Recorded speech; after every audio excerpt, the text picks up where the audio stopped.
একটা মেয়ে ভাবে কি আমি অনেক সুন্দর, আমার মতো সুন্দরী, আমার মতো রূপবতী বা আমার মতো এত সুন্দর মেয়ে পৃথিবীতে আর কেউ নেই। হ্যাঁ, এটা সত্য, আপনি অনেক সুন্দর।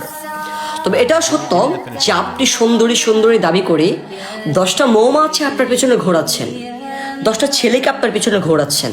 এটার মানে কি?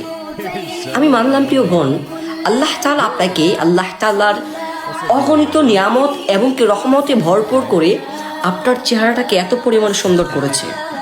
তো কি দরকার এই চেহারাটাকে অপব্যবহার করার, এই সৌন্দর্যটাকে আপনি সবার সামনে ফুটিয়ে তুলে আপনাকে ধ্বংস করার?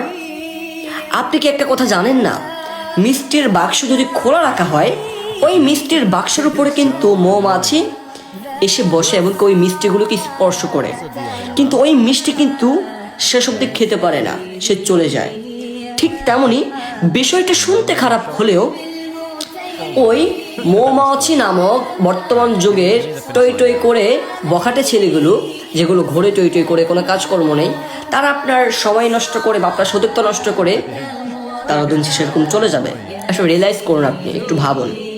আপনি আমাকে প্রশ্ন করবেন যে এটা কেমন কথা, আপনি বুঝলাম না। হ্যাঁ, বিষয়টা এমনই যে একটা মেয়ে অনেক সুন্দর, এটা সত্য। একটা মেয়ের চেহারার মধ্যে অনেক সৌন্দর্য দিয়েছে, আমি মানি আপনি সুন্দর। হ্যাঁ, আমার আপনাকে পছন্দ হয়েছে, হতেই পারে। সো যদি আপনাকে আমার পছন্দ হয়, আমি আপনাকে বিয়ে করব। রিলেশন ইটস এ হারাম হারাম হারাম, it is a very very হারাম। আর নিকাহ হালাল হালাল হালাল।